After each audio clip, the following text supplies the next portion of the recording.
TikTok, time to rock. Good evening, good morning, good afternoon to everyone who's watching all around the world. I'm your friendly neighborhood philosopher, David Wood. With me now, we have the Assyrian Encyclopedia himself, Sam Shamoun, and we have Muslim apologist Ehteshaam Gulam from Answering Christians 1. Their YouTube channels are in the description box. Yes, sir. All right. Go ahead. What? They can hear you. Who was that? No, Who was that? I just muted it. Sorry, man. Okay. No, you're good. You're good. You're good. Guys, again, it's a very rare live stream that doesn't have some sort of technical difficulties. It's usually me doing it. It's usually. All right. Well, those of you who were here yesterday, you saw that we had a conversation for a while. Ehteshaam opened up by giving a presentation on some of the reasons he's persuaded that Muhammad is a prophet. And then we had a discussion of a portion of those reasons. And let me see where I actually had the list from yesterday here. So we ended up talking about a lot about the claim that the Quran says that the Bible's been corrupted, and we talked about Jeremiah 8:8, and then we didn't get into some of Ehteshaam's opening arguments about the biblical criteria of a prophet and how Muhammad fulfills them, specifically the criterion of performing miracles and of fulfilled prophecies. Then Ehteshaam also gave a couple of examples. He'll be able to recap those here in a second. And Ehteshaam mentioned, he didn't go into detail, the scientific accuracy of the Quran and something very interesting, moral problems with Muhammad. And can Christians be consistent when we criticize Muhammad for various things he did when we look at the Bible and we see prophets doing all kinds of things as well? And Ehteshaam argued that he believes that Muhammad was sincere. That's interesting. He's not going to get any argument. He's not going to get any argument out of me on that point, because I actually believe that Muhammad did sincerely believe that he was a prophet. And he mentioned that Muhammad didn't plagiarize sources. So Ehteshaam, if you can basically pick which one of these you want to start off with, and you can kind of recap your point on that. So if you want to want to expand upon your point or give some examples of one of these points or something like that, and then we can kind of focus on that. But before we get started, just for anyone who wasn't watching last night, if you guys each want to introduce yourselves for viewers. So Sam, why don't you tell people once again who you are, what you do? Well, I'm a Christian apologist who's been doing ministry with Islam and anti-Trinitarian cults since 1999. That's what I've been doing. So most people know Right for Answering Islam, have a blog, and I do my YouTube channel, Shamounian. So that's about it. That's all I do.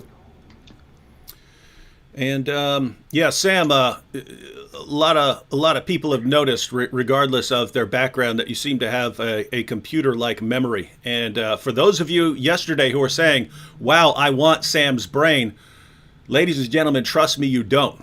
The people who have abnormal memory abilities in one area, their brains usually do not work as well in other areas, right? And so if you had Sam Shamoun's brain, you would get the benefits of the brain, but you'd also get the costs as well. And trust me, it's not worth it. All right, Ehteshaam, why don't you go ahead and introduce yourself for everyone? Hi, my name's Assalamu alaikum, and hello to any non-Muslims. My name is Ehteshaam Gulam. I've been a Muslim apologist for over 10 years now. I got my Bachelor of Arts from Wayne State University a few years ago. I work at a hospital, Novi Ascension Hospital, and I make YouTube videos. The link for my channel should be in the description below. I have a website too, so if you go to my channel, my website should be on the top section there.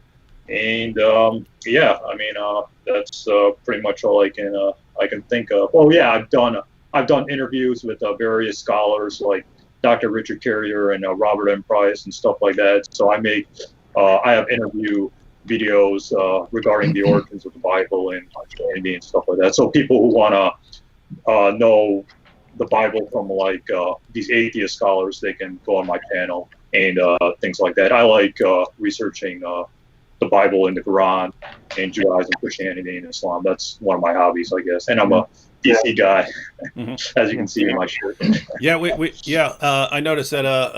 I've got a Spider-Man shirt. Sam has a General Marvel shirt, and Ehteshaam has a DC. So we got a sort of Marvel versus DC today going on.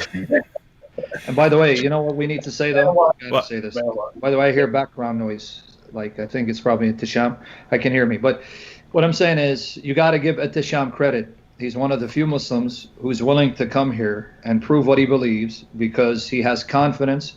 His religion is the truth, and Muhammad is a messenger. So you got to respect that because he's here doing that. So we give you respect for that you're willing to at least engage and demonstrate why you believe Islam is true. So for that, we should give him kudos and respect him for that. And thank you for joining us. Yes, no problem. I mean, I'm sorry. Can I say something? Yeah, I mean, no problem. I mean, I like talking religion with you two as opposed to James White and stuff like that. I've had problems with him, so I've just I ignore him or I make fun of him on my channel. But you two, you're fine. So as long as we keep it respectful, I think we should be good. Yeah, I think all the time, Flynn. I think we'll be fine here. And I noticed a lot of people in the chat before we get started. A lot of people in the chat are mentioning that Hatun Tash was attacked today. But yeah, everyone, I'll check with Hatun, and if she wants to come and discuss something, then yeah. But we'll have to look into that. So yeah, we're not talking about that here on this program. But I understand it just happened, and so people are asking about it. But yeah, I would want to check the details on that first. All right, Ehteshaam. So which argument would you like to look at first now? And feel free to go into it. All right. So I don't. You know what? You had a better list than I had. Can you just repeat the thing? Yeah, probably a good place to start would be the biblical criteria of a prophet. So you mentioned the biblical. You want to do that? You want to do that?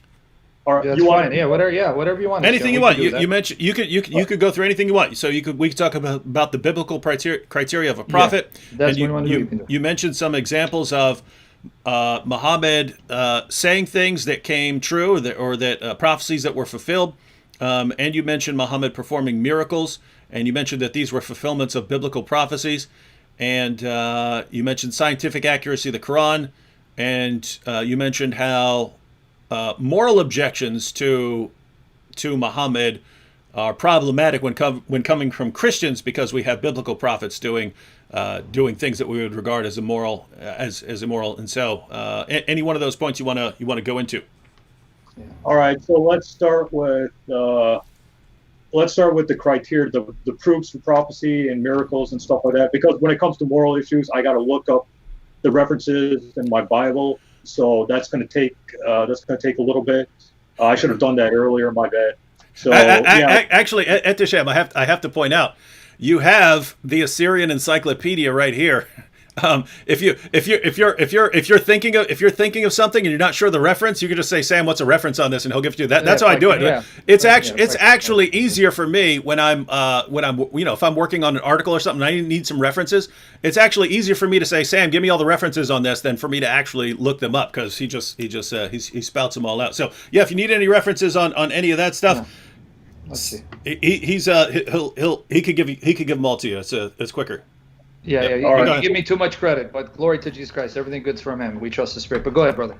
In humanity. Go ahead. All right. So I guess I'm just going to look up my Bible because I think that's just. I'm just comfortable doing that. Okay. All right. So So before we began, some people have been coming on my channel saying about the debate format and stuff like that. So if I can just give my 2 cents on the format, because last time the format was problematic. I don't want problems this time. So, I want to have a friendly discussion, like an academic discussion. I don't want Sam Shamoun's rapid crossfire or whatever. That's the thing that happened with George Sayegh when he set up that thing with James White. So that was a problematic thing for me. So I don't want that again. So what I think we should do is I should go, and then Sam Shamoun should go. So there should be no questions back forth. Does that sound like a fair? Whatever you want to do, format? yeah, go ahead. That's fine. Do what you want. Fine? Okay. All right. So, all right. So another thing I want to say is it possible we can keep this shorter than 2 hours? Absolutely. Like an hour. Yeah. We can definitely go. You let us know when you want to wrap it up. Let us know. Yeah, whatever. Yeah, Because we could probably do an hour and a half and things like that because I have to go to my parents' house. no problem. So like an hour and a half or 2 hours, is that fine? Yeah, it's I don't know where you guys are. It's 8:13 p.m. here on the East Coast, so we can be off by, well, let's call it 9:30 just to be safe, and then All right. that gives us an hour and 15 minutes from now. Hour 15 minutes from now? Mm-hmm. Okay. Yeah, I'm sorry. I just my That's mom's fine. sick, so I That's gotta go all right. sleep. All right. So another thing I want to say is this is going to be my last night on. I want to give other Muslim apologists a chance to come in and talk to you guys. So I don't want to hog the spotlight. Mm-hmm. So I'm gonna contact Sami Zaatari and Shabir Ali. Hopefully you can get Shabir Ali on here. Sure. Hopefully he can come on. Yeah. Tell Shabir. Yeah. Sam wants you to come on. Yeah, absolutely. All right, so the biblical criteria. So you know what? Let me just recap really quickly because last time we had some technical difficulties. Mm-hmm. So can I just recap the things that were missed, or you just want me to jump into the issues? Yeah, well, I mean, you're going to have an opportunity to recap each one of them. We'll just kind of do it separately so we can focus on one at a time. So you can anything on the biblical criteria of a prophet here. So Muhammad's miracles, fulfilled prophecies, anything you want to bring up, and then we'll get a response from Sam, and then you can respond to his response, and we'll get a few responses in, and then after that, and then we can move on to another point. All right. So I'm just going to repeat the biblical criteria real quick for people, and then we can just get to it. So basically, what is the biblical criteria for a prophet? Now, you might be saying, why am I bringing this up when I believe that Islam teaches the corruption of the Bible? Because I'm talking to a Christian audience, so we got to judge Muhammad by the criteria of the Bible. So the first thing is he must command the people to worship the God they know, Deuteronomy 13 and 18. The Prophet Muhammad did that. He said, worship one God. So that's the first thing. The second thing is give a true prophecy of a future event or a miracle, Deuteronomy 13, 18. Prophet Muhammad did that. Not claim to be the Messiah, Jesus, or Elijah. Gospel of John, chapter 1. I know Sam gave a response and things like that. We didn't have time to go over last time. Maybe we can get into it. Maybe I can respond now. So then what about the moral character? I'll just get into that real quick. We know that Aaron built the golden calf in the Old Testament. And I'm sure Sam Shamoun knows the exact reference. Mm-hmm. We know that David committed adultery, according to the Old Testament. We know that Noah, after the flood, got intoxicated. So what is your standard for accepting or denying a prophet? Now, you might say, well, he's got to say the name Yahweh or the Tetragrammaton. The problem is Jews don't even say that name. Yahweh is not even in the New Testament. It's replaced by the Greek word kurios. Not even the Greek New Testament manuscripts say Yahweh or the Tetragrammaton. It says kurios. So Christianity fails that same exact test. The New Testament does not say that word, as simple as that. So the New Testament will not be invalid given the test of the Yahweh or the Tetragrammaton. So that's just my brief recap. If you want me to recap something else, I can. But yeah. So we have kind of let's see. So Muhammad, looks like your points, and I'm sort of appealing to the points from today and yesterday, that your points were that Muhammad he preached the one God as a true prophet should. Muhammad performed miracles as a prophet should, and Muhammad had fulfilled prophecies as a prophet should. And as far as arguments that would be used against him, specifically moral problems, these same kind of moral problems could be pointed out with Noah and with David and with others. So is that basically a summary of your main points there? Oh yeah, you got it. Yeah. All right, Sam. What do you think? Yeah. Well, is there any one of those you want me to address first? Because I know. Let me ask Ehteshaam. Ehteshaam, yeah. Would you prefer going through sort of one of these four issues you just brought up at a time, or Sam just respond to all of them at once? What do you want to do? It's up to him. It's up to him. It doesn't matter to me. Yeah, I don't mind. I Up can to you, go in the Sam. Up to order. you. Yeah. Okay, well, yeah, because I don't want to just overwhelm with too many references. So you said, first of all, you're talking about a prophet has to preach the true God, and Muhammad did that. And then you talked about a prophet has to have a prophecy that comes to pass. Now, that's partially correct, because even Deuteronomy 13, which you appealed to yesterday, Deuteronomy 13, let's just take that one at a time. By the grace of the Lord Jesus Christ, trusting the Spirit to fill me, to speak clearly for the glory of Jesus. Now, the Lord Jesus, as well as Moses, state that even if a prophet prophesied something to come to pass, that's still not proof he's a true prophet. Here it is. Deuteronomy 13, verses 1 to 5. If a prophet or one who foretells by dreams, notice Deuteronomy 13, verses 1 to 5, because you mentioned that even yesterday. If a prophet or one who foretells by dreams appears among you and announces to you a sign or wonder, and if the sign or wonder spoken of takes place, and the prophet says, let us follow other gods, gods you have not known, and let us worship them, you must not listen to the words of the prophet or dreamer. The Lord your God is testing you to find out whether you love him with all your heart, with all your soul. It is the Lord your God you must follow, and him you must revere. Keep his commands and obey him, serve him and hold fast to him. That prophet or dreamer must be put to death for inciting rebellion against the Lord your God, who brought you out of Egypt and redeemed you from the land of slavery. The prophet or dreamer tried to turn you from the way the Lord your God commanded you to follow. You must purge the evil from among you. Now, Jesus confirms this. Matthew 24, verses 23 to 25. At that time, if anyone says to you, look, here's the Messiah, or there he is, do not believe. This is Matthew 24, verses 23 to 25. I'm not trying to speak too fast, but fast enough we get the point and not belabor it by the grace of Jesus Christ. Now notice what he says in verse 24. For false messiahs and false prophets will appear and perform great signs and wonders to deceive, if possible, even the elect. See, I've told you ahead of time. So both the Old Testament, New Testament state, it is insufficient. It's not sufficient enough. Just because a prophet announces the future and comes to pass or does a miracle, that in of itself is not conclusive, irrefutable proof that he's a true prophet from the true God. So the criterion that's really important, you mentioned it. He must proclaim the same true God. So I'm going to repeat what I mentioned yesterday. Since you're appealing to Deuteronomy, and since you're appealing it because we believe it, that means we are to judge by it. That same book of Deuteronomy specifically states, and I'm going to go to Deuteronomy 14, verse 1, where it says the Israelites are the sons and daughters of the living God. That's Deuteronomy 14, verse 1. Deuteronomy 32, verse 6. Deuteronomy 32, verse 6, it says that Yahweh begot Israel as his sons.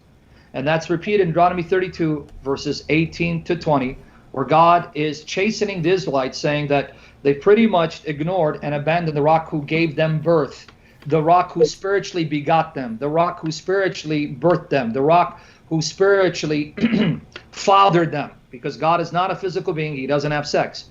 Now in Exodus 4:22, we're also told that Israel is God's firstborn. He says that. He tells Moses to tell Pharaoh, Israel's my firstborn son. Let my son go that he may worship me. And if you do not let my son go, I will kill your firstborn.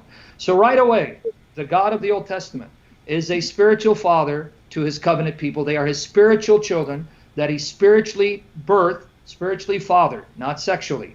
Chapter 5, verse 18 of the Quran. Chapter 5, verse 18 of the Quran. Chapter 19, verses 88 to 93 state, neither the Jews nor the Christians are the sons of Allah nor his beloved. They are just simply creatures. And the highest relationship you can have with Allah is a slave to master relationship. So it's not the same conception of God. Just add a couple more points because we'll stay on the conception of God before we move to other things. The same Pentateuch that you're referring to speaks of the messenger of the Lord, the messenger of God. There is a specific figure who's sent by God, who claims to be God, who is worshipped as God, and does things that only God can do. For instance, in Genesis 31, verses 10 to 13, Genesis 31, verses 10 to 13, Jacob has a dream in which he sees the angel of God coming to his aid to save him from the oppression of his father Laban. And the angel of the Lord says, and Jacob says, it's the angel of God. And the angel of the Lord says to Jacob, I have seen all that Laban has done to you, for I am the God of the house of God, Bethel, where you anointed a pillar and made a vow to me. So the angel calls himself the God of the house of God. It's like an angel saying, I'm the God of the Kaaba, And yet Jacob knows this is the angel, and yet knows that this is no mere creature. He's a messenger sent from God, who's also God. Therefore, the Pentateuch opens up the door for God existing as a plurality of persons. To add another one, Genesis 1, verses 1 and 2, it says, in the beginning God created the heavens and the earth. And when the earth was without form and void, the Spirit of God hovered over the watery deep. And elsewhere we're told in Job 33, verse 4, the Spirit of God has made me, and the breath of the Almighty has given me life. So to recap this point so we can talk about it. The Pentateuch that you refer to says God is a spiritual father. Israel is a spiritual son. The angel of the Lord is distinct from God, but happens to be God, is worshipped as God, and does things only God can do. Thirdly, the Spirit of God is creator. He was there overseeing the formation of the earth, making earth habitable, making life possible to exist on earth. And then we're told the Spirit of God has made me. So God, the angel, and the Spirit, these three are identified as being fully divine, doing things that only God can do. So did Muhammad believe that? Did Muhammad believe Allah is a father to the Muslims, spiritually, not physically? Did he believe that the angel of the Lord is God, distinct from God, can only do what God does? And do you believe that the Spirit of Allah, Ruh Allah, is creator and life giver? If not, then it's not the same God. So what do you say about that? All right, so you brought up a lot of points. All right, so David, last time you did a good job in moderating. Mm-hmm. So this time, if I'm going too far or something like that, make a signal saying, stop. You're so fine. If I'm rambling on too much, just stop me whenever. So first of all, you're begging the question that the Bible is correct when it's talking about these things. So if you're appealing to the Bible, if you're appealing to biblical verses, those biblical verses can be applied right back at Paul, because you believe Paul is a true disciple, or he was a prophesizing prophet according to 1 Corinthians and things like that. I know Paul's an apostle and things like that, but it's possible that Paul's the false apostle because Paul performed miracles in Acts of the Apostles too. So are you going to point the finger back at Paul? No, I personally don't think Acts of the Apostles is historically accurate according to, conservative scholars and things according to their conclusions as well. So, this argument can be thrown back at Paul. So, and then you said, did Muhammad believe as God the Father? Well, the Prophet Muhammad doesn't need to. He told the Jews and Christians that, it's the same God. He said that, Allah or God is the God he's preaching is the same as the Jews and as the Christians. So just because Islam says some different things about God doesn't mean it's a different God. He's preaching the same God. And you didn't talk about the fact that it doesn't matter if it doesn't matter about Yahweh, because like I said about Yahweh, and I'll repeat it, that Jews don't even say Yahweh's name. Right? The Greek New Testament doesn't say Yahweh. It says Kurios. It's replaced by the Greek word Kurios. So the New Testament fails that same exact test. So I think Prophet Muhammad did pass the biblical test because he did do prophecies and he did do miracles. The only thing you have against Muhammad, I think the only thing you have against the Prophet in this case, I honestly think it's the satanic verses, but if you want to talk about how the satanic verses is false, we can get into it. So Prophet Muhammad doesn't need to go into specifics. He just gave the simplistic answers, and keep Occam's razor in mind here. So that would be my 2 cents. Can I respond now, Dave? 1 second. I just wanted to respond to sort of a little side issue here. Colleen keeps posting some claims saying we shouldn't be doing this. We shouldn't be having this discussion because of the Bible. But Colleen says, I know God exhorts us, do not enter into theological debates. So biblically speaking, this entire format is not scripturally founded. Sorry. And then she also says, Titus 3:9, do not get involved in foolish discussions about spiritual pedigrees or in quarrels and fights about obedience to Jewish laws. These things are useless and a waste of time.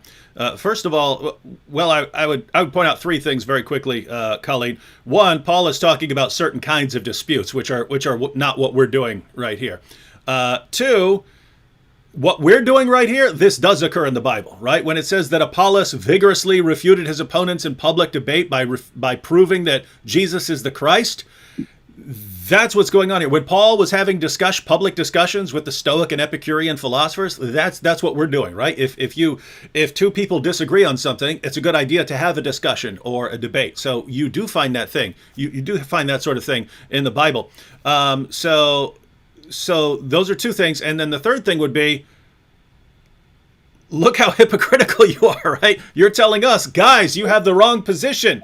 Therefore, I'm going to refute you and show you that you're wrong and that you should adopt my position.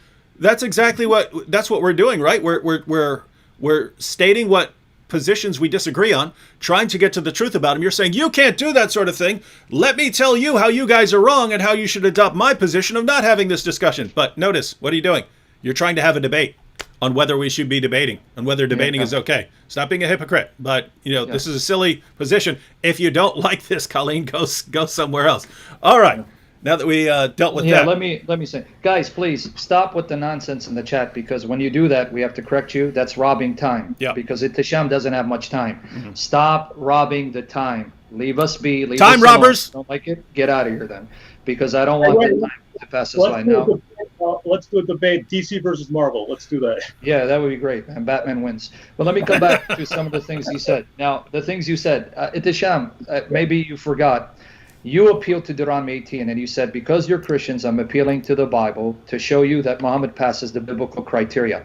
You can't then, in the next breath, say, well, you assume the Bible is right, in order to then reject the very Bible that you appeal to convince us that Muhammad is a prophet. You can't have your cake and eat it too. If you're going to appeal to the Bible to show that Muhammad passes the test to convince us, then we are within our rights to use the same Bible to show that Muhammad fails the test and that he's a false prophet.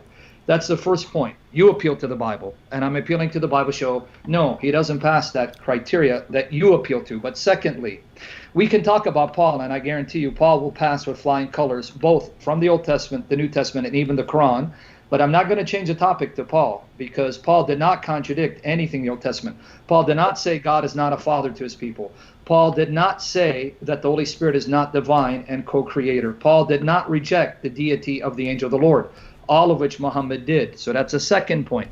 Third point, let's focus. You said Muhammad claimed that he did preach and worship the same God that the Jews and Christians believed in. He can make that claim all day, all night. Mormons make the same claim. Mormons tell Christians and Jews, we worship the God of the Old Testament. But when you press the Mormon, to them, God the Father was a man who became God, who has a physical body. He has sex. He sires children sexually. And two of his children are Jesus and Lucifer, who are brothers. They can claim that they worship the God of the Bible all day, all night, but their view of God shows they're not worshiping the God of the Bible. So Muhammad can claim all day, all night that he's worshiping the God of the Bible, but he contradicts, number one again, that God is a father to his people. The Quran says Allah's a father to no one. Well, right there, he can't be the God of Moses, because let me repeat what Moses said. Deuteronomy 14, verse 1, to the Israelites, you are the sons and daughters of the living God. What did Moses say? Deuteronomy 32, 6, Jehovah who begot you, who produced you.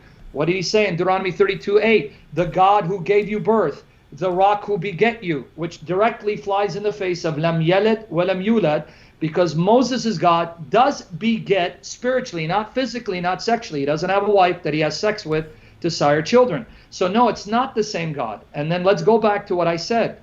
The angel of the Lord, because the word malach in Hebrew, which we translate angel, doesn't mean a creature necessarily. It means a messenger sent with a message from God. This messenger calls himself God, claims to do what only God can do. He is worshipped as God by those who see him, and they recognize that this is God, sent by God.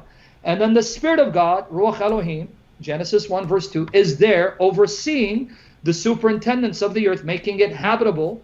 And to confirm it, Job 33 verse 4 plainly states that the Spirit of God has made me. The Spirit of God has made me. That's the Jewish Bible.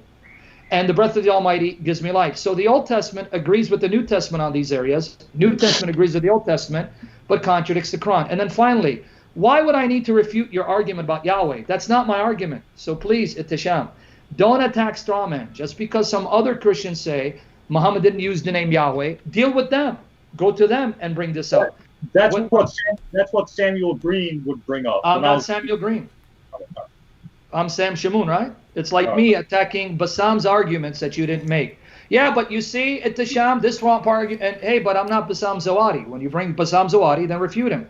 Deal with what I said. I don't use that as an argument. So nothing you've said addresses what I've said, but hopefully now you can address this point unless you want to go to another area. All right, I took notes. Hang on.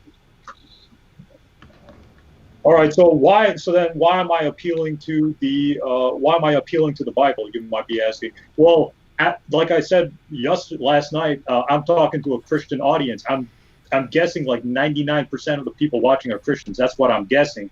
So then what would convince Christians of the prophethood of Muhammad? I'm using the Christian standard to convince the Christians that Muhammad is a prophet because he did do miracles, he did do prophecies. And then that's why I'm using the Old Testament and things like that, because Christians believe that's inspired. We Muslims don't believe it. Christians believe it. So because I'm trying to convince a Christian audience. Now, if I was talking to an atheist audience, if you two became atheists, then I wouldn't even bring up the Bible. So I'm using the Bible to convince the Christians that yes, Muhammad fits the criteria of a prophet according to your own scriptures. So I'm not being inconsistent there, or I'm not just using some random argument there. You said Paul did not contradict the Old Testament. I mean, that's just hilarious. Paul contradicts the Old Testament in every possible way. Paul says things that could deify Christ, although there are verses in Paul like 1 Corinthians chapter 8 verse 6 where Paul says God and Lord are different things. So, but I know there are like Philippians 2 and things like that. So Paul says things that are different, that says things that could be different from the Old Testament. Paul says that talks about a dying and rising Messiah. He talks about in 1 Corinthians 15 about Jesus' death being prophesied in the Old Testament and things like that. But when you go to the Old Testament, it doesn't talk about any dying Messiah or any crucified Messiah or any resurrected Messiah or things like that. And even William Lane Craig, right? I've read William Lane Craig over the years, and even he says that Jesus' prophecies of Jesus dying and rising are not clearly found in the Old Testament. So Paul contradicts the Old Testament way worse than Muhammad does. So that's why I'm bringing that up and to show consistent standards. Because keep in mind, Sam Shamoun, you're a Christian, so any argument you throw back against Islam, it could be thrown back again. It can be thrown back more forcibly on the Bible. So yeah, that's just my 2 cents there. All right. Okay. Now, can I respond? Yeah. Yeah. How can an argument from the Bible be thrown against the Bible when you're presupposing the Bible? See, this is the circular reasoning on your part. And again, and probably I wasn't clear the first time. The very fact you want to convince Christians he passes the biblical criteria means that then we can use that same Bible to show he miserably fails and he's a false prophet. So you're stuck with it. You want to use the biblical criteria? I show you he fails miserably. I know you're trying very hard to go off topic on Paul. I'll be more than happy to sit with you and show you from the Old Testament, New Testament, and Quran. Paul passes, but Muhammad fails the test of the Old Testament, New Testament, and he fails the Quran. But since you want to talk about Paul contradicting the Old Testament, and I'm tempted to refute every one of your points, but no, we're staying on topic. Because I know some Muslims like to do this, and I'm not going to accuse you. When it gets too hot, they can't defend their prophet. They go on the attack and bring up irrelevant issues, red herrings. But I'm not going to bite. I'm going to stick on the topic. Is Muhammad a true prophet? Now let me use your own argument against Paul to show that you just condemned Muhammad as a false prophet. You said he contradicts the Old Testament. Deuteronomy 24, verses 1 of 4. Deuteronomy 24. I'm just going to give you a few where Muhammad fails the test miserably, showing that if Muhammad was around at the time of Moses, he'd be killed, he'd be stoned as a false prophet. Deuteronomy 24, verses 1 of 4. There it states that when a man divorces a woman and she marries someone else, and the second husband divorces her or dies, she cannot go back to her first husband because that would be an abomination, something detestable to the God of Moses. Lo and behold, your prophet who's supposed to be like Moses. In Surah Al-Baqarah, chapter 2, verse 230. Surah Al-Baqarah, chapter 2, verse 230 says, when a man irrevocably divorces a woman, he cannot take her back until she marries another. And according to Hadith, the man has to taste her sweetness, her honey, meaning has sex with her, right? Actual sex. And when he divorces her, she can return to her husband. And the man who makes her lawful is known as muhallal. So Ehteshaam, Deuteronomy condemns your prophet as being detestable and abomination, disgusting to the God of Moses. Because let me repeat, Ehteshaam, you want to use the criteria to convince Christians? Christians are not convinced. Muhammad fails miserably. Let me repeat again, Deuteronomy 24, verses 1 of 4. It says, if a man divorces a woman and that woman marries another, she cannot go back to her first husband if the second divorces her or dies. But your God, who you say is the God of Moses, says, if a man divorces a woman irrevocably, she can only go back when she marries someone else who then tastes her honey sweetness and then divorces her. And that's why it's called muhallal, the one who makes her halal, lawful. So the God of Moses says, Muhammad, you are despicable, you are detestable, you're an abomination. And if you're living at the time of the theocracy of Moses, you would have been stoned and killed as a false prophet. So you can't have your cake and eat it too. I know you don't believe the Bible, that's fine. But you're appealing to us, saying, here's your criteria. And I'm saying, sorry, that criteria goes right back at you and condemns Muhammad as a false prophet. So that test he fails. So if you want to move on to something else, we can. But go ahead. Yeah, I mean, just real quick, it's not a red herring to bring up Paul because Paul needs to be evaluated too. So who knows? Maybe this false prophet criteria is maybe when Jesus talks about false prophets in the Gospel of Matthew, that appeals to Paul or things like that. But I know we're not talking about. Let me just real chime in. Why don't we set up something this week after the Muhammad week, and maybe Dave can do it. We come back and talk about Paul. Paul, is he a true apostle or is he like Muhammad, a false prophet? We can do that. You know what? Let's do crucifixion and resurrection. Maybe we can do that. But regardless. Well, Paul as well. We got to do Paul. But go ahead. All right. Regardless, and so I don't think it's a red herring. As for this Deuteronomy stuff, I mean, I'm given like the Cliff Note. I'm given like the Cliff Notes version of what a prophet is. Even if the Quran or Prophet Muhammad says something different to specific laws, it doesn't matter anyways. I'm saying the Prophet Muhammad fulfills the basic criteria. He doesn't need to fulfill every single criteria, right? He doesn't need to agree with every single biblical law in order to be a biblical prophet. I'm just giving the general outline. So according to the general outline, Christians can't reject Prophet Muhammad because the Prophet Muhammad fulfills the general outline. I'm not talking about specifics. You're going into specifics. I'm going into the general specific stuff. The only thing you have against the Prophet Muhammad being a prophet according to biblical criteria is probably the satanic verses, and I can refute that. So yeah, that's my 2 cents here. Yeah, just again, we're going in circles again because it's not general. I even took your general criteria and showed he fails even your general criteria. And I know you're tempted to talk about the satanic verses, but again, you want to divert because I want you to deal with my arguments as I'm dealing with your arguments. You brought up the name Yahweh. I didn't bring it up. You're attacking strawman and bringing on red herring. Now you want to talk about Satan and satanic verses. I didn't bring it up, but I'm pretty certain. Well, let me just, Ehteshaam, let me finish my point because you said no crossfire, which I don't mind. If you want to do crossfire, I can do that.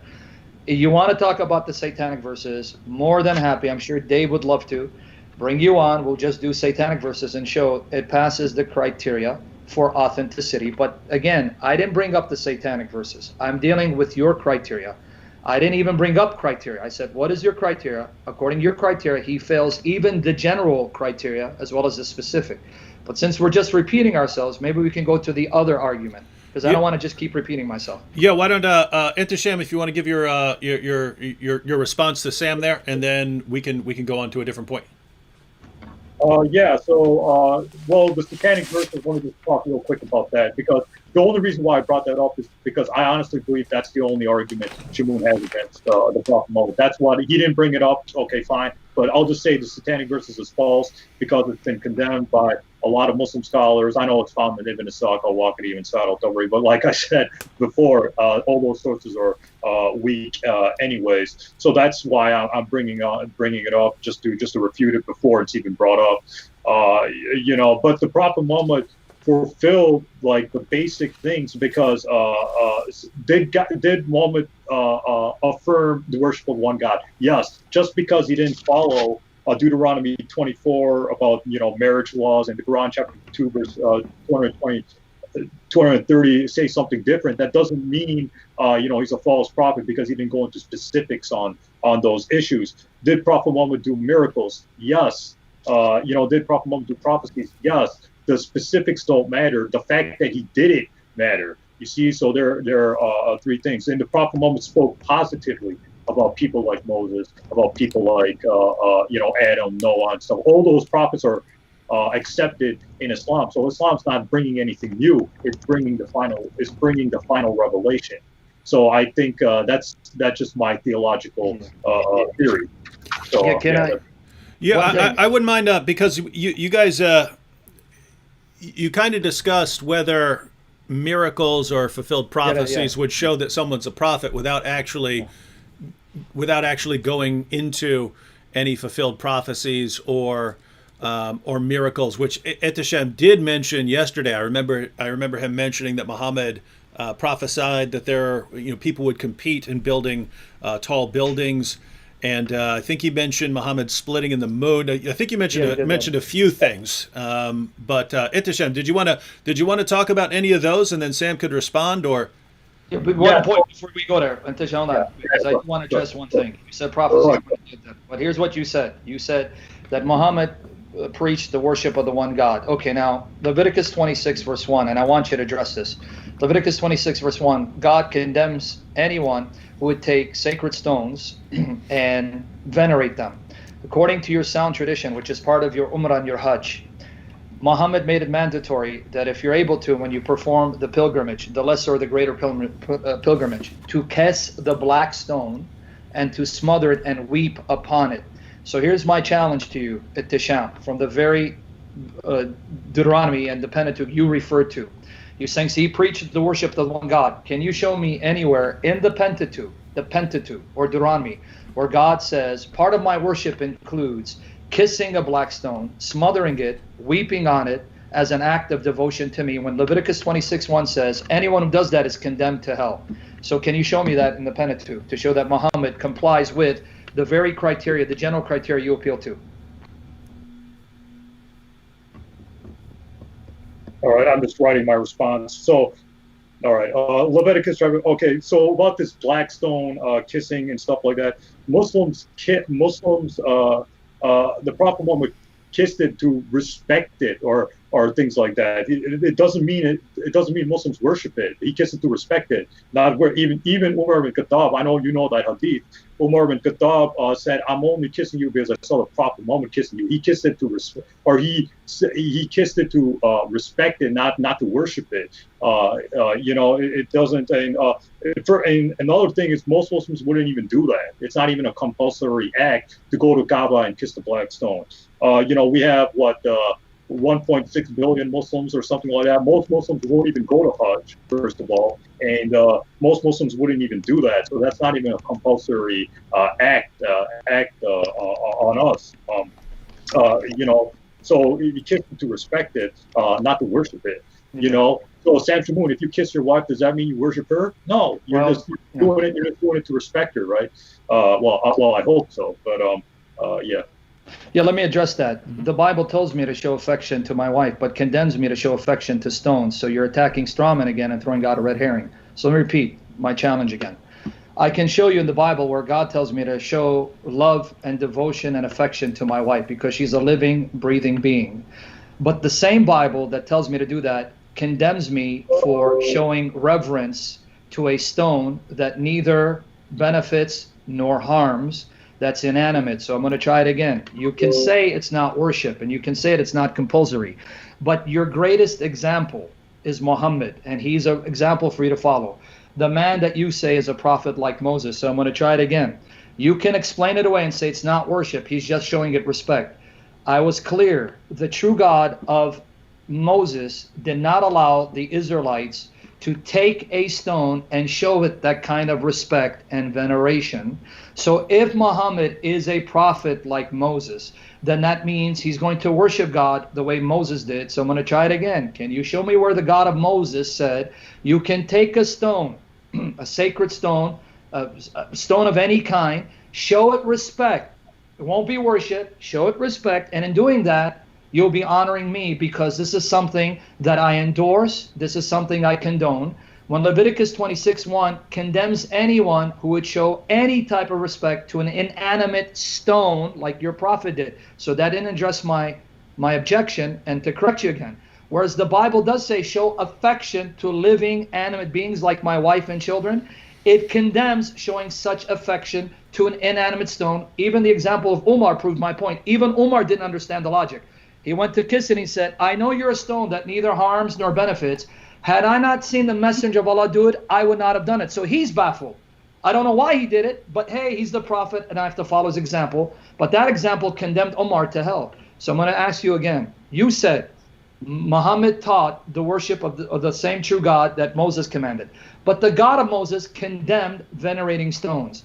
Can you now respond to that instead of red herrings and straw men?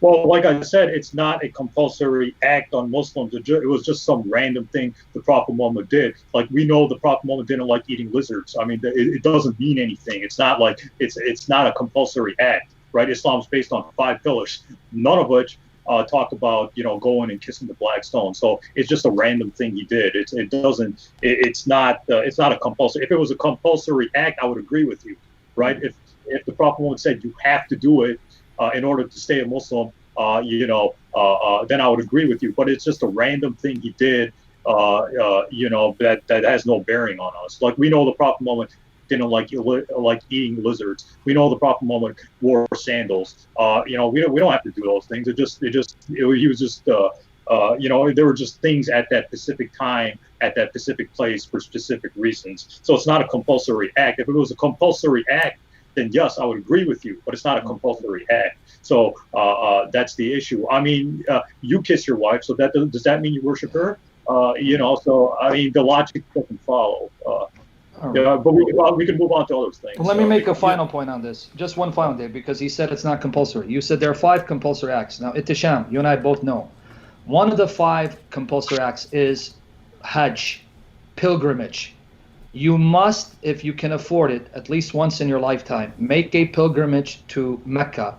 You're supposed to run around it 7 times and then run between Safa and Marwa 7 times, throw stones at Wadi Mina, and kiss the black stone. So part of one of your 5 compulsory acts is that you must either touch the stone or kiss the stone if you can, but if there's a large crowd, you can't. At least try to symbolize that you're touching it. So even what you said, one of your 5 compulsory acts is pilgrimage. Part of the rites of pilgrimage is, if you can, if the crowd is not too large, kiss the black stone and touch it, which is why Omar had to do it because his prophet did it. So no, it is compulsory. And you said, if it's compulsory, I'd agree with you. So that means now you agree with me, Muhammad is condemned as an idolater, because you said if it's compulsory, I agree with you. It is. So I want everyone to hear you say, because I have the references here, the hadith, the rites of pilgrimage. And one of the rites, you must kiss it if you're able to reach it. But I want it recorded. I want you to say, part of Hajj, which is compulsory, I am not required to kiss the black stone and touch it. If I'm able to, I can ignore it. Do you want to say that on record? Because I want other Muslims to hear that. All right. So, David, can I respond? Yes, you can. And after that, we'll have to move on. Yeah, it'll be your final point. Go ahead, then. Yeah. All right. So, like I said, most Muslims wouldn't even do that in Hajj, right? Most Muslims wouldn't even do that. I know Muslims. I personally know Muslims who went to Saudi Arabia, went to Hajj, and they skipped over that part. They didn't even do that part. And to get 1.6 billion Muslims to Saudi Arabia to do Hajj is impossible, right? It's not a compulsory act. The Prophet Muhammad didn't care about it. It was just some random thing he did. So it's not a compulsory act in any way. I would agree with you 100% if the Prophet Muhammad said you have to do it. But Muslims have told, I haven't been to Hajj, but Muslims have told me personally, devoted Muslims who went to Saudi Arabia, went to Hajj, they said they didn't even do it. They didn't even attempt to touch it. That shows how unnecessary it is, how it's not even recommended. It's not even a general recommendation. So what the Prophet Muhammad did 1,400 years ago doesn't apply to today's standards anyway. So this is just a red herring, honestly. I think it's a red herring. It doesn't prove Muhammad's not a biblical prophet according to the criteria. Again, this is just a big red herring. Prophet Muhammad fulfilled the general criteria. Sam Shamoun hasn't done a satisfactory answer to that. So can we move on, David, or you want to add your 2 cents? Oh no, We want to move on. Let's move on. Yeah. Yeah. What about on the issue of, well, we can move on to some of your other points, or if you wanted to talk about, you said Muhammad performed miracles, and you gave a couple of examples yesterday, and you said that Muhammad fulfilled prophecies. If you want to give you gave a couple of examples. If you you want to talk about one of those issues. So yeah, Dave. So Whatever if you want. So if you now yeah, I'm going to I'll go ahead and tell you, Sam and I think Sam still believes this. I know I do. We believe that according to the Quran, Muhammad actually didn't perform miracles except the Quran. Exactly. So that's our position. So if you wanted to make a case for why we should actually believe that Muhammad did perform miracles that would be similar to the miracles of a biblical prophet, you could go ahead and share your best examples with the viewers. I'm sorry. Can you repeat? I was writing my response to the Quran, not saying about miracles. Can you repeat? Oh yeah. Basically, our position is that we don't believe that Muhammad performed miracles. We believe that those were sort of later inventions, and that the Quran actually denies that Muhammad could perform miracles. So if you wanted to, but you're appealing to Muhammad's miracles to show that he actually meets the biblical criteria of a prophet. So if we were assuming that miracles would give someone a good case that he's a prophet, what miracles do you believe that Muhammad performed apart from the Quran? Okay. So the Quran saying the Prophet Muhammad didn't do miracles, that's actually false. The Prophet Muhammad, or the Quran, is denying specific miracles to the Meccans. You know why? Because the Meccans were asking for miracles, and even if the Prophet Muhammad did those miracles, the Meccans still wouldn't believe. Like, I believe in the New Testament, Sam, you probably have the references where it says John the Baptist didn't do miracles. Yep. Or Jesus says I'm pretty sure the Gospel of Mark or the Gospel of Matthew, no sign shall be given to you except the sign of Jonah. The Gospel of Matthew chapter 12. I don't know the references, but it's in there. The Gospel of Mark and the Gospel of Matthew. You can look up. I apologize. You can look up the references. Matthew 16. Yes, Matthew 16. Even John the Baptist didn't do miracles, and the Jews were asking Jesus to do a miracle, and he said, no signs will be given to you. He was frustrated with the Jews too. So the Quran is basically, the Quran is not saying the Prophet Muhammad can never do miracles. That's not what he's saying. The Quran is not saying Prophet Muhammad's only a warner. He can't do miracles. The Quran is denying specific miracles to the Meccans, because even if Prophet Muhammad did those miracles, they still wouldn't believe. So that's the argument. The Quran is not denying that the Prophet Muhammad can't do miracles.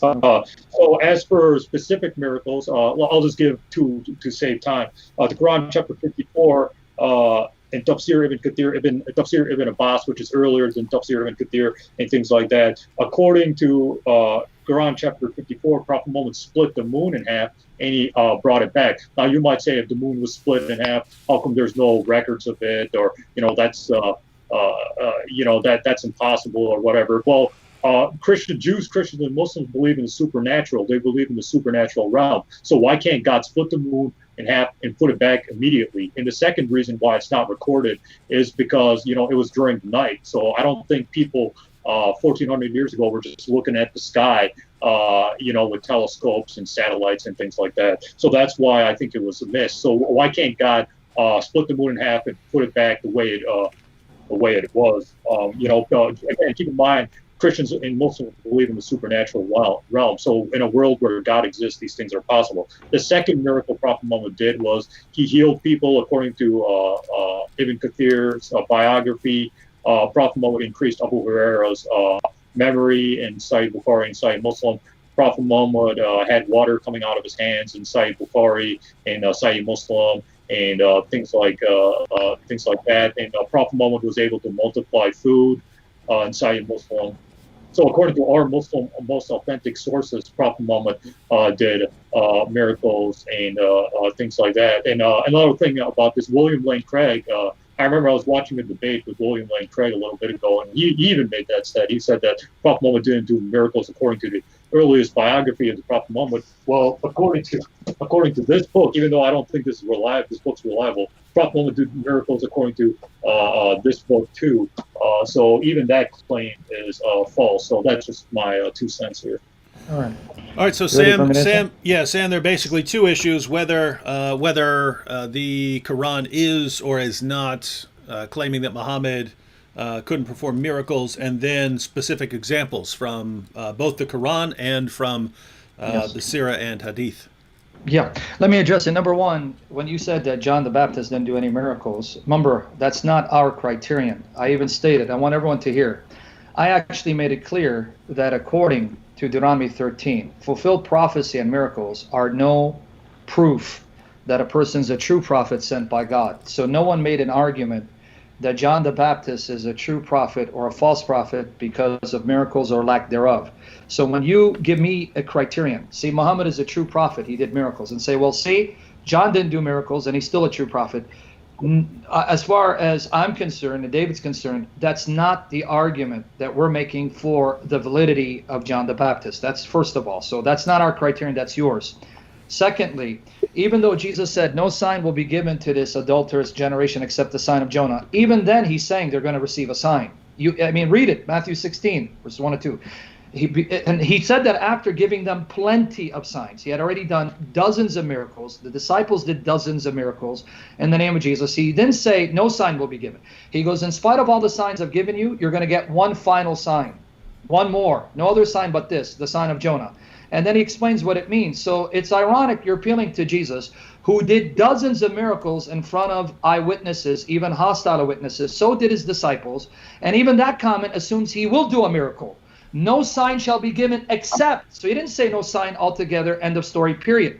No sign except this final sign, it'll be over for you. So that's Jesus saying, I've given you enough signs, you still reject, and I'm going to give you a final one, and game over.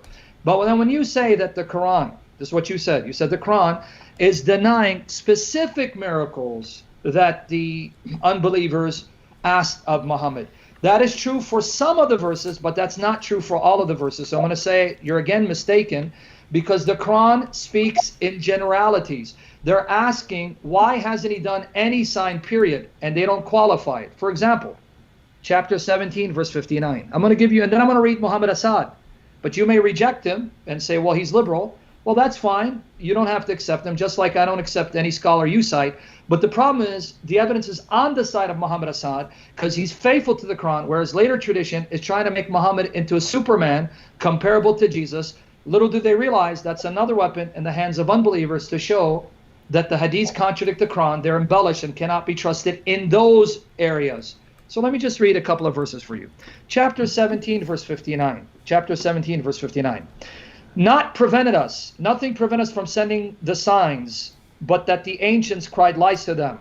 We brought Thamud the she-camel visible, but they did her wrong. And we do not send the signs except to frighten. Now notice, it didn't say, we didn't send the specific signs they asked. We didn't send signs generally.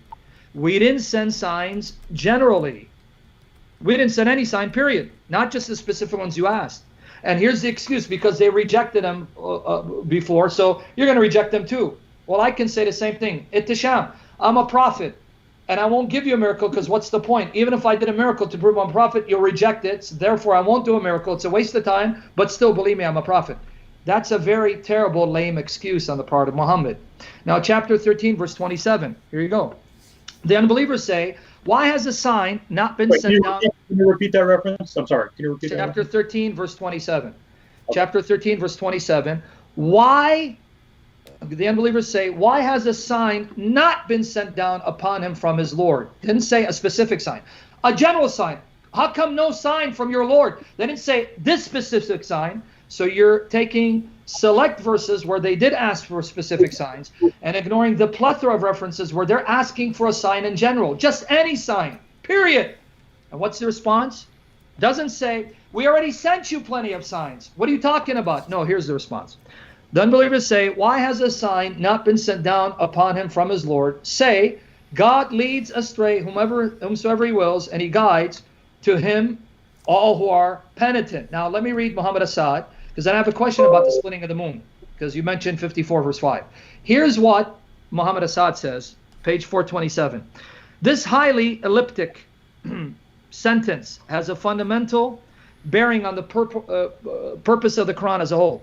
In many places, the Quran stresses the fact that the Prophet Muhammad, despite his being the last and greatest of God's apostles, was not empowered to perform miracles similar to those which the earlier prophets are said to have reinforced their verbal messages. His only miracle, let me repeat, his only miracle was and is the Quran itself.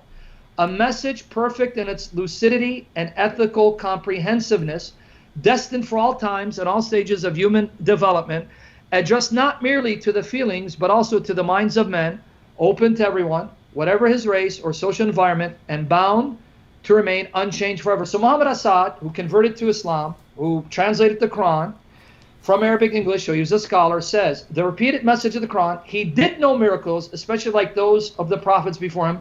The only miracle is the Quran, which means these hadiths are contradicting the Quran. And if you're a good Muslim, anytime a hadith contradicts the Quran, the hadith go, not the Quran. So now, can you open up chapter 54, verse 1? Because you mentioned it, and this was part of your response. And I have more verses, but can you go to chapter 54, part of your response? Show me in that passage where it says that the moon was split because of Muhammad being asked to show a sign. When it says the hour has come, it's talking about the day of judgment. Can you read that for us? Or you want me to read it? But I want you to read it.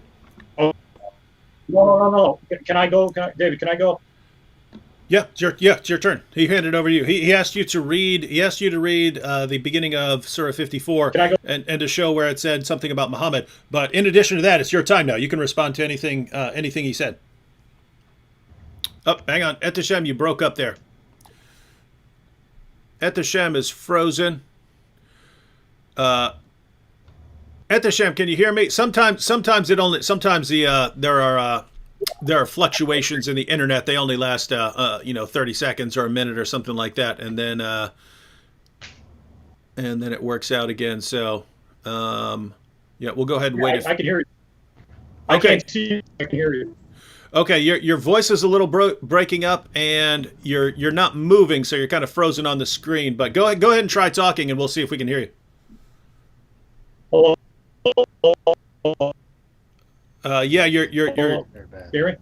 You're breaking up. We'll just give it a minute.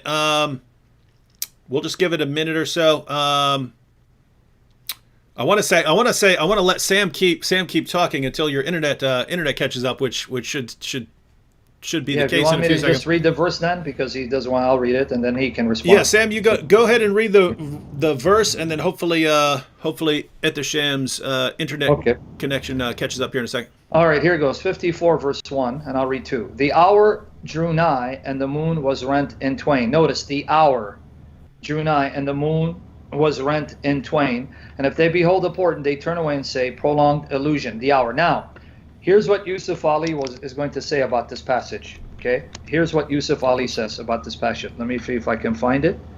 All right. Whoops, hang on, Sam.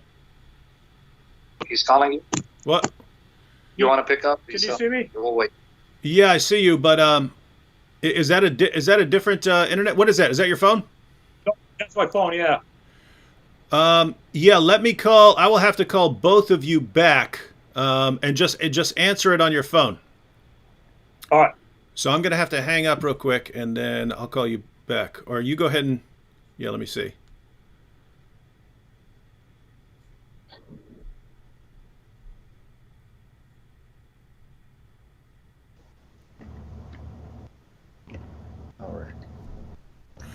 All right, Ehteshaam, I think you have to hang up on your computer, and then after that, call me back on your phone. Just give him a second, Sam, or you can finish your point, Sam. But just okay. I explained yesterday. I'm fine at using Skype for talking to someone until something goes wrong, or we're trying to switch people in a group chat, and then I run into some problems here. Let's see. Now if you want me, yeah. All right, now we have you on again.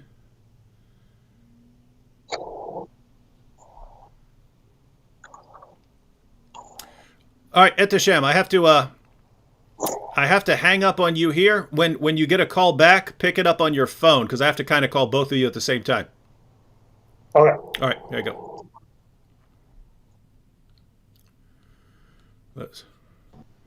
Yeah, trying to figure out how to call Ehteshaam here. Okay. See when he not sure how to do this when. Okay. Well, we can't. Oh, here we go. Here we go. Here we go. Yeah. All right.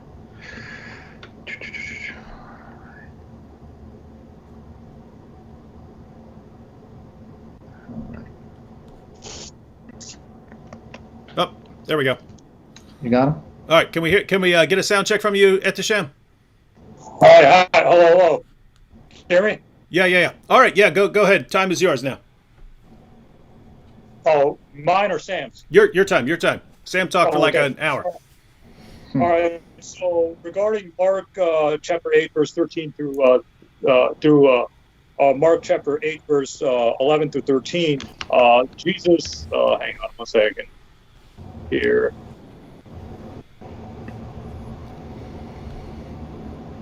All right, Jesus says, the Pharisees came and began to question Jesus. To test him, they asked for a sign from heaven. He sighed deeply and said, why does this generation ask for a miraculous sign? I tell you the truth, no sign have been given to it. So according to the commentary, and I'll get to your verses real quick after this, it says they're not looking simply for an earthly miracle, but a dramatic sign from heaven, for Elijah's fire in heaven. So even the people of Jesus' day would persist in asking Jesus for a miracle, even after he performed several miracles, such as raising the dead back to life, healing the blind, and things like that. As for the Quran, chapter 17, verse 79, again, this refers to sending the signs the Quraysh specifically asked for, just how the Talmud specifically asked for the she-camel. Tafsir al-Qurtubi, God did not send it to them. So Tafsir al-Qurtubi predates your Muhammad Assad stuff. God did not send it to them as a mercy because God knows that if he did send the signs, they would still disbelieve. As for what else did he bring up? As for the Quran, chapter 54, what did you say, Sam? What did you say about I can't hear you. 50. No, I said 54, verse 1. I said I was going to read you Savali was going to read a set. Where does it say that this is something Muhammad did when it says the hour has drawn nigh? What hour? Well, like I said, according to... Can you see me? No, you disappeared, but we can hear you. Go ahead. Yes. All right. Hang on one second. Let me try to get audio. Let me try to get video back. Even if you can't, we can hear you perfectly. Oh, you can hear me? Yeah. All right. There you go. All right. So, the Quran chapter 54, it's talking about the splitting of the moon because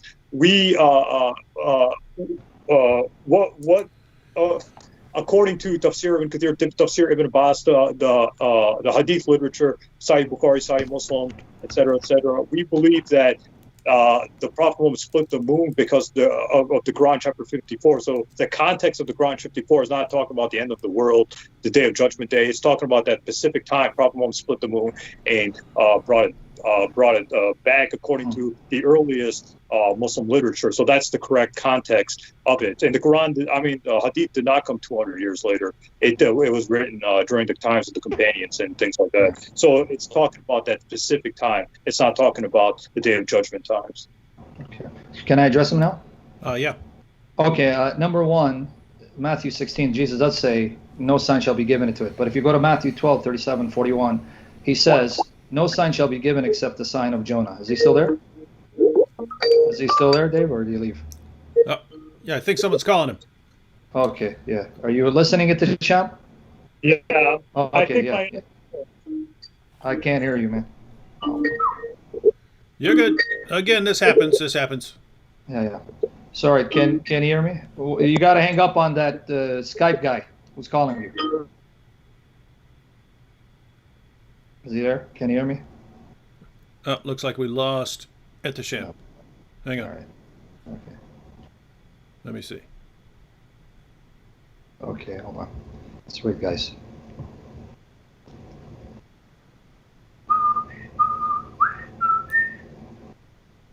What was that? Not me. I'm just whistling.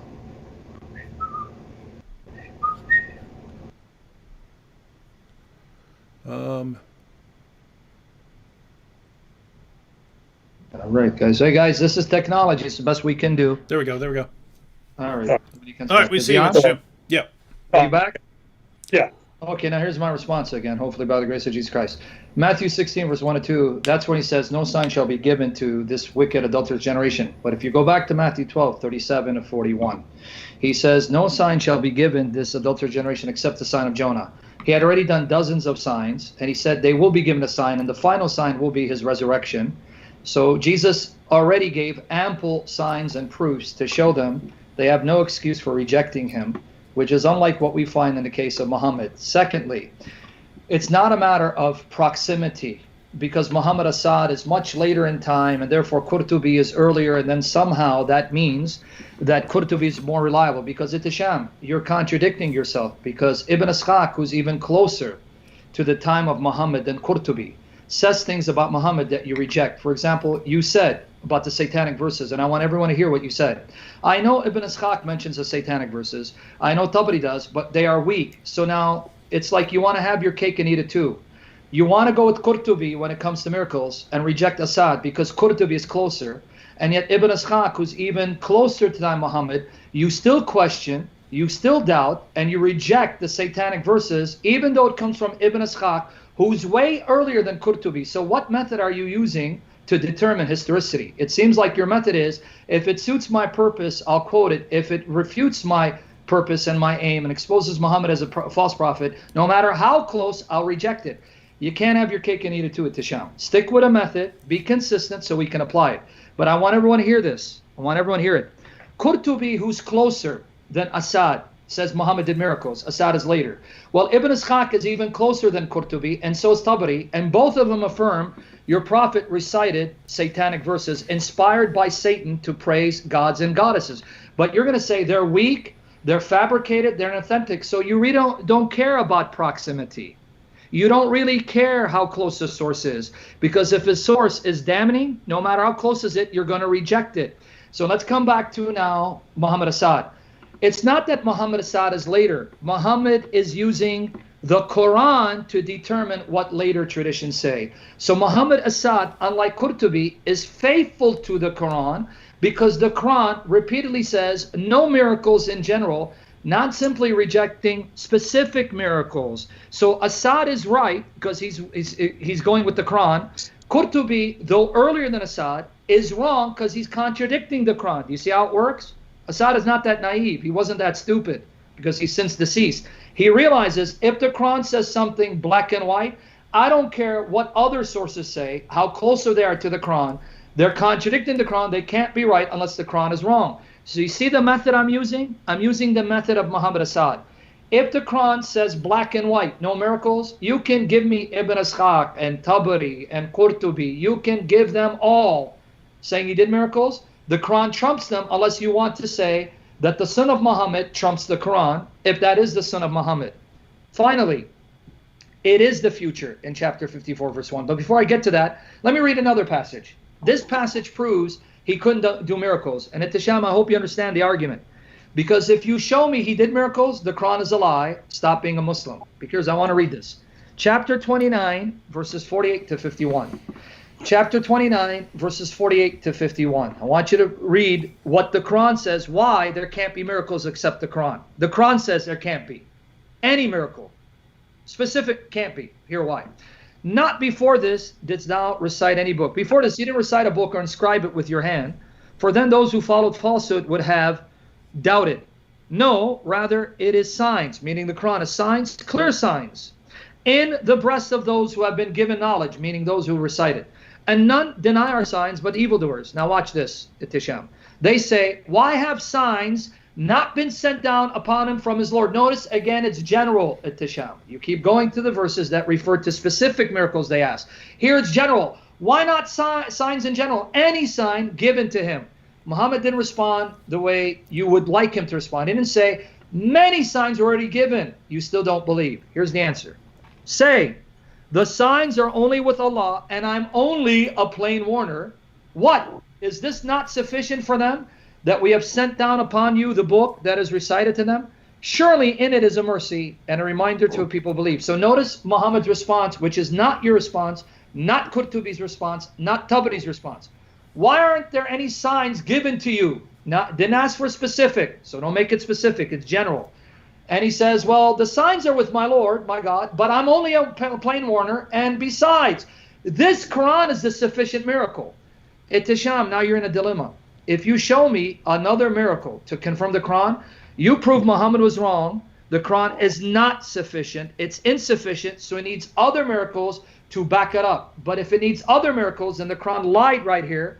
So you can't have your cake and eat it too. Before I go to what Assad says about 54 verse 1, deal with this passage that says, this Quran is the sufficient miracle, doesn't need anything. You're saying, no, he did other miracles, which means the Quran is not sufficient, so it lied when it said it is. You're in a dilemma. Now, please respond to that. All right. What was the verses again, Sam?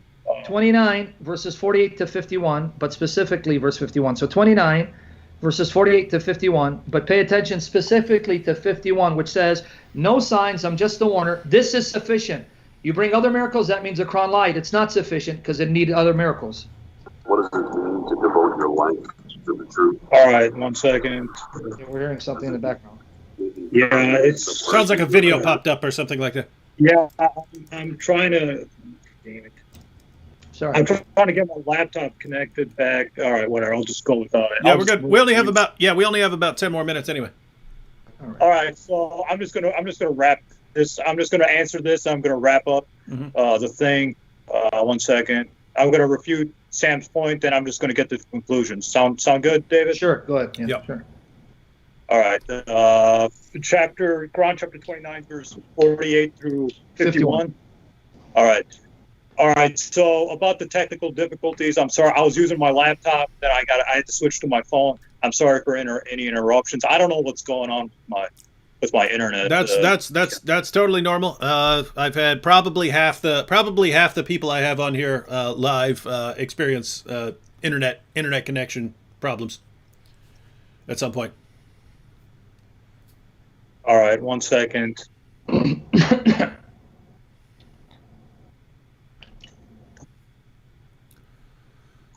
All right, so God, I had the verses Sam was bringing up, but I can actually put those up on the screen. Do you have a translation that you prefer? Yusuf Ali. Okay. No, I had the commentary on the internet to specifically address Sam, but my internet, my God, what the? All right. All right. Well, I mean, do you just want to? Yeah. All right, it's working. Never mind. It's working. All right. I don't know what's going on with. I think it's the weather, or I don't know what's going on with the. No, I do. Internet fluctuates based on how many people are using it. So if a bunch of people all of a sudden decide to watch Netflix, then your internet function drops because everyone in an area is using it. All right, so my internet's working good. So just give me 1 minute to access the commentaries to refute Shamoun. Yeah. Then I'll move to conclusions, and then we'll part ways. Mm-hmm.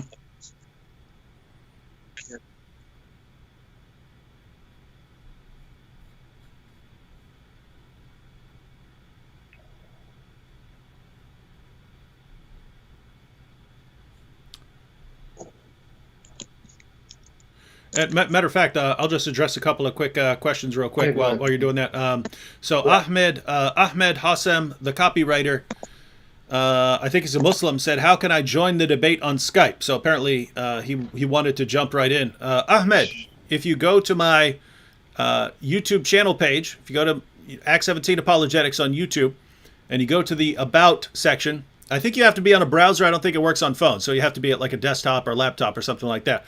But if you go there, and you can click on my email address. Send me an email saying you want to join us for a discussion and that you want to talk about Muhammad, and we can work that out. And we have a bunch of messages from people who are saying that they want specific people on there. Guys, that's not on us. We're inviting everyone. The floor is open to anyone. So Arab Khan says, Charlie, come. Tell Shabir Ali come this week. Arab Khan says you guys should let Ali Dawa come. Ali Dawa's welcome. Katie Miller says we want to see Fareed Response. Fareed Response is welcome, guys. So don't tell us who you want on here. You go tell if there's someone you want to see on here. You go to that person and say, hey, they say you're welcome over on that channel. So tell them to contact us, and we're happy to set it up. Again, anyone in the world, we're happy to have this discussion. All right, Ehteshaam, you all set? Yeah. All right. Yeah. So, okay, I'm going to be refuting Sam Shamoun's point, and then I'll move to conclusions. And then Sam and David, if you want to say something final, you can do that too. And then try to get some other Muslim on, because this will be my last night here. I don't want to hog the spotlight, like I said. So, the Quran. So Sam, you brought up the Quran, chapter 29, verse 48 to 51, right? Yes. Okay. All right. So. Basically, again, this is just because the Quran was not enough. This Quranic verse was talking about the Quraysh. It does not mean that the Quran itself is sufficient enough to be a sign. So the Quran is saying this book, indeed, the Quran is a sign for the objective truth seeker. However, this Quranic verse is talking about the Quraysh. The Quraysh were too stubborn to seek the truth, and that is why God sent down other signs.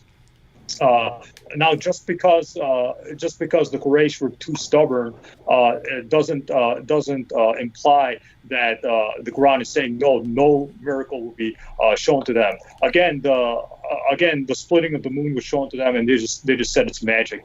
As for the Quran, chapter 51, this is talking about a different situation. It's not talking about the Quraysh that's referenced to in the Quran, chapter 50. As for the Quran, chapter 51, this was sent down because there were a group of people from the companions of the Prophet Muhammad who copied some things from the books of the Jews and then used to read it. Then the Quran, chapter 51, came down rebuking them, saying that the Quran is enough for their salvation. Even the Prophet Muhammad said if Moses was alive today, he would follow him. And this is found in Tafsir al-Dabari, in Tafsir al-Qurtubi, and Tafsir al-Dabari is early. Now, some might argue the Quran, chapter 51, is talking about a different group of people than the ones in 50. However, I don't think so. Notice the evildoers say in that verse, why have signs not been sent down upon him from his Lord? The response to them is the signs are only with God, and I'm only a plain warner. So the response is to the evildoers. So the response to the evildoers ends right there. So the Quran, chapter 51, is talking about a different group of people.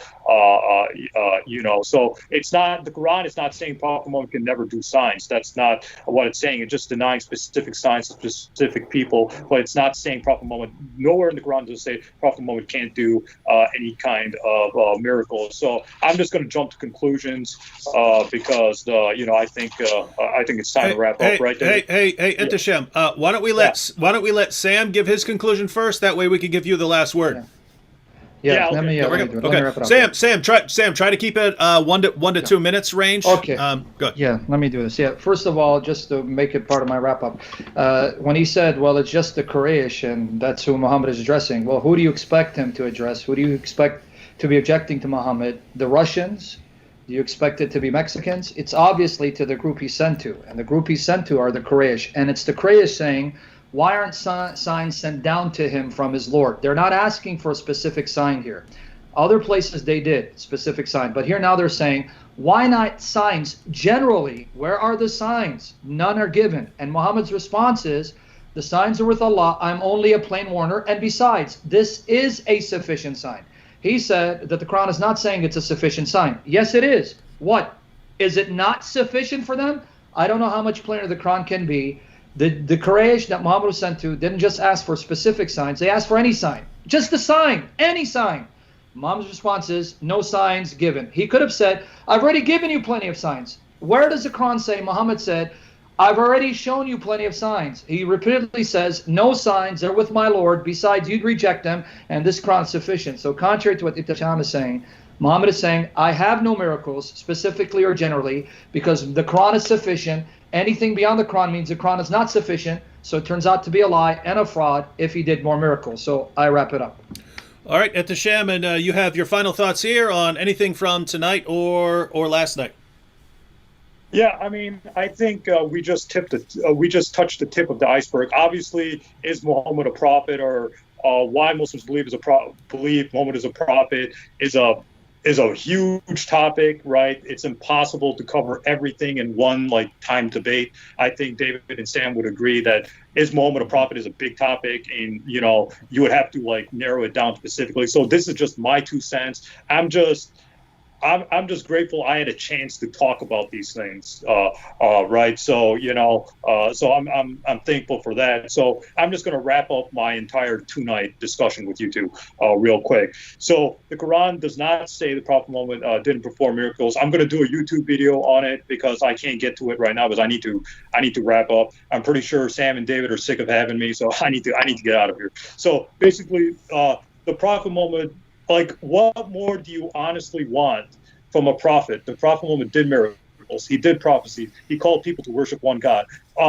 Then what's your standard for judging a prophet?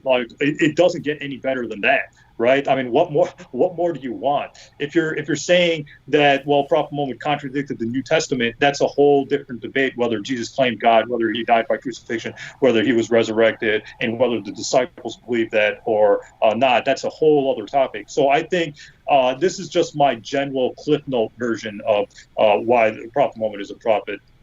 Like I said last night, Prophet Muhammad did say the Jews and Christians have corrupted their scriptures. The Quran does say the Bible is corrupt, and I've shown from conservative scholars themselves. I was going to bring up Jeremiah 8:8 right now, but because of time, I can't really get in. Maybe I'll make another video on that and things like that, where I read other commentaries, other Christian commentators saying that, Jeremiah 8:8 is talking about biblical corruption. It's talking about the corruption of the Torah and the 5 books of Moses and things like that. So I wish I had more time, but, I think I've overstayed my welcome. So conclusions here, right? I believe Muhammad is a prophet. I believe he fulfilled the biblical criteria for being a prophet. So I invite all of you who are objective truth seekers to at least consider the prophethood of Muhammad. You might have your reasons for rejecting him, but I would just ask that you honestly consider him. So in conclusions, I just want to say thank you to Sam Shamoun and David Wood for giving me an opportunity. I know I've insulted David Wood in the past. He gave me a platform, even though I didn't deserve it. So thank you, David. You're honestly a good Christian believer. You're a man who's seeking redemption. I like that about you. So, that's I think that's a good trait. So thanks. By the way, Ehteshaam, that was the most obviously false thing you said tonight about David Wood, but I'll let you slide. Sorry. All right. Thanks to everyone. Thanks for everyone for joining us and watching this night and last night. Thanks to Sam and Ehteshaam for joining us again. The links to both their channels are in the description box if you want to follow their channels. And again, we'll be having these discussions all week long. So anyone who wants to contact us, please do so. I have been contacted by a couple of Muslims. We still have to check out and see if the time and so on work out, but we'll be on one way or another tomorrow night, 8 o'clock p.m. Eastern time, Lord willing. Let me just leave with this before you hang up. Yesterday, Ehteshaam brought in 2,700 people. Today was about 1,300, but I want to see 3,000 tomorrow, God willing. Show up! God bless you. All right, guys. All right, thanks for having me. Take care, Ehteshaam. Catch y'all later. Yeah, you too.